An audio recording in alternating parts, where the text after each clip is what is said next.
investment banking. Hi, I'm Jeremy Quittner, senior writer for Inc. magazine, here today with Laura Weidman Powers, who's the chief executive and co-founder of Code 2040. Hey Laura, nice to meet you. Thank you for coming in. Yeah, my pleasure. Good to be here. Tell me, what is Code 2040? Code 2040 is a nonprofit organization. We're based in San Francisco. And essentially what we're doing is working on the diversity issue in the tech sector. So in particular, we focus on creating programs for Black and Latino students, emerging entrepreneurs, helping them break into the industry. And then we also work with tech companies on their hiring needs, their diversity and inclusion plans, to try to work on kind of both sides of the market so that we can attack this issue of diversity in a couple different ways at once.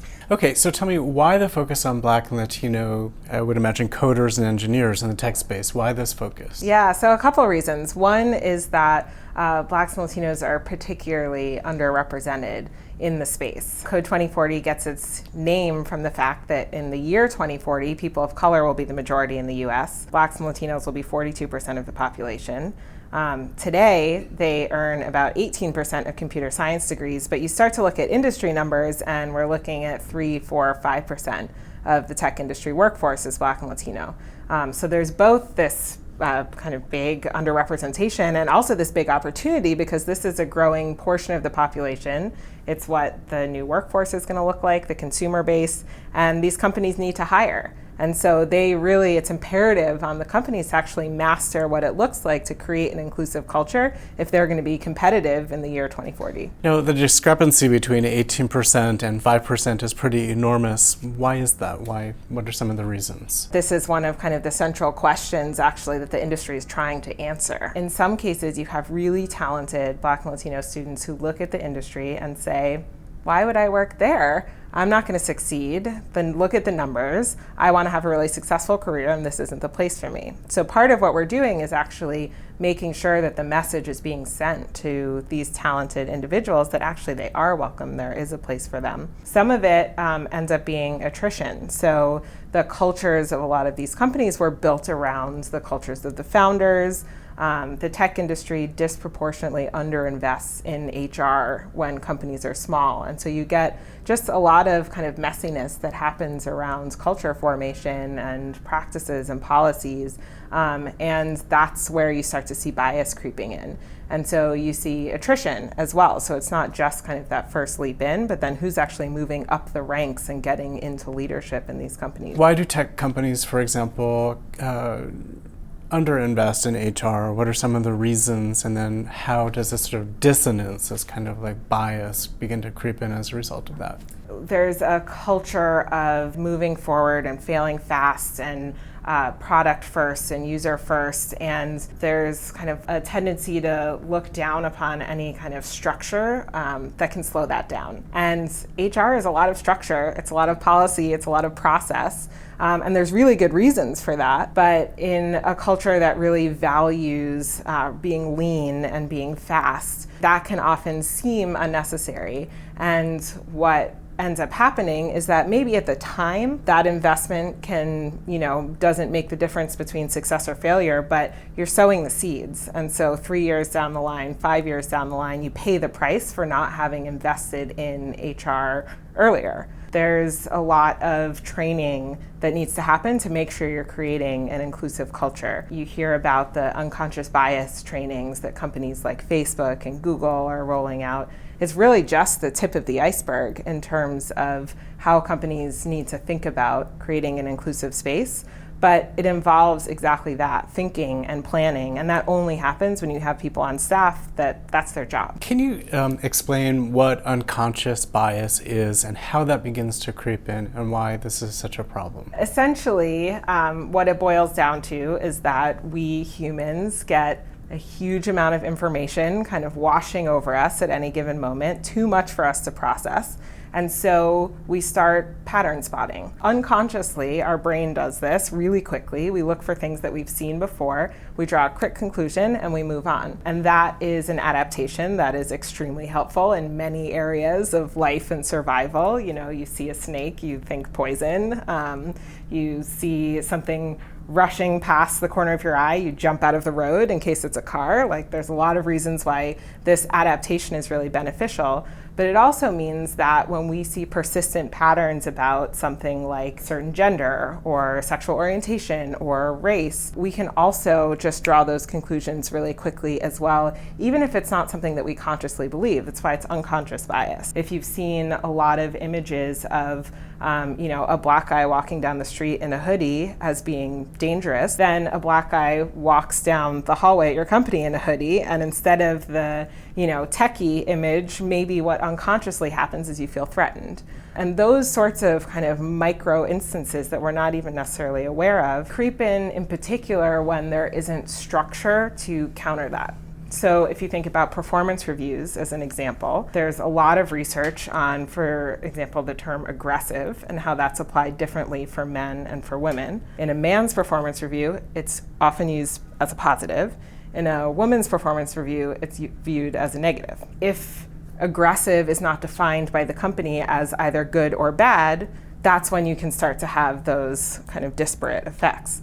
But if a company sits down and says, well, when we say something like culture fit, we say we do value aggression, then the manager will say, okay, this person's really aggressive, and I know that that's either good or bad, as opposed to applying their own filter based on the patterns that they've seen and their kind of unconscious bias about what the implication of that means. A lot of what Code 2040 does when we talk to companies is help them think about what are the actual structures that you can create that eliminate the places where unconscious bias can creep in. It's helpful for people to have an awareness about it because then they can understand why those structures need to exist.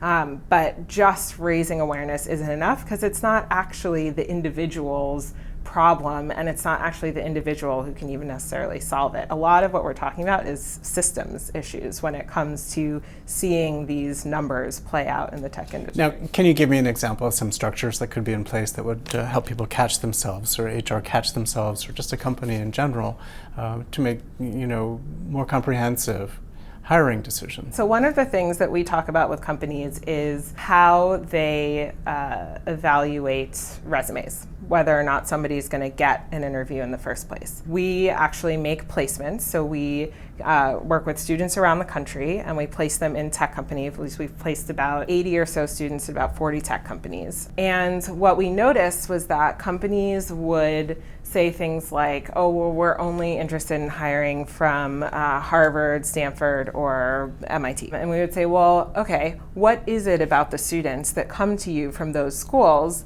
that makes it a good fit? And they would say, oh, well, they tend to have taken XYZ classes within their first year. They've had this amount of experience doing group work. And they started to actually break it down into what they were actually looking for. And we said, great. So we're not going to go and look for students from those schools. We're going to go and look for students who have those exact characteristics that you're saying you value. And then when we bring students who are able to demonstrate that they have taken that data structures class and they've done 3 group projects, the companies love them.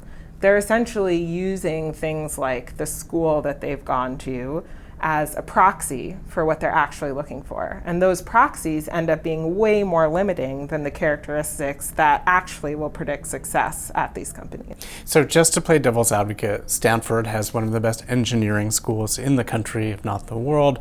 What's wrong with just going to Stanford and saying, I'm going to hire all of my, I'm the best tech company in the world, and I've got incredibly fast growth, and I just want the best engineers. So what's wrong with that? It's not so much that it's wrong as that it's incomplete. If you're a company and you can walk to Stanford and say, come one, come all, and I'll hire everybody, that's probably a pretty good proposition. But it turns out every company wishes they could do that. And so you end up in a situation where you're competing for this really limited pool of talent, whereas there's tons of talent out there that's being totally overlooked.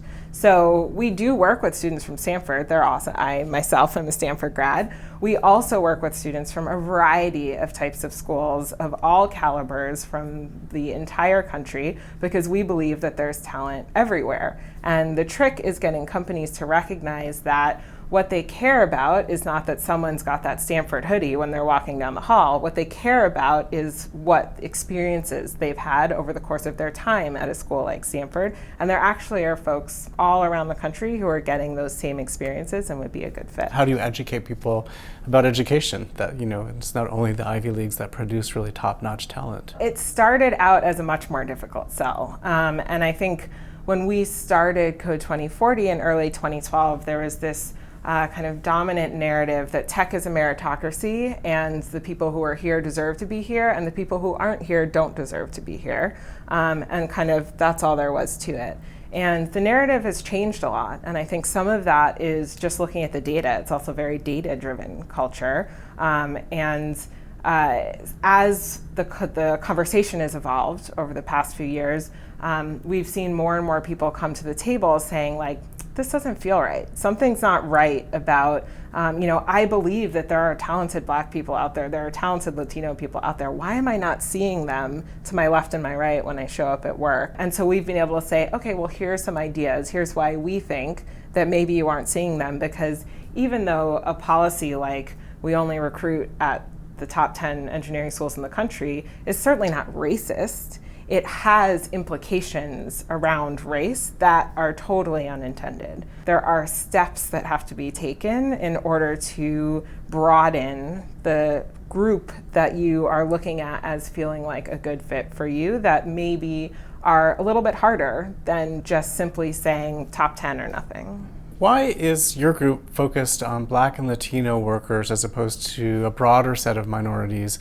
For example, women, Asian Americans, GLBT workers. Why the focus on Black and Latino? Mainly because we felt like we need to focus, period. There certainly are issues beyond the issues that we're particularly dealing with, but we recognized a couple things. One is that there actually is a lot that is distinct about these cultures, the issues facing people from these backgrounds. And if we lump everybody together, then we might actually not be as good at figuring out what the potential solutions are. But two, we also thought that it was important to focus on more than one race so that we could understand both what is specific to a particular culture or background and what may be more generalizable. So it helps us create actually a more inclusive space to be thinking about both what is specific to these cultures and what may not be specific to these cultures. And I think our hope, I would love it if there were other versions of Code 2040 that were for people from other backgrounds, so that there were even more people working on issues of proportional representation in the space.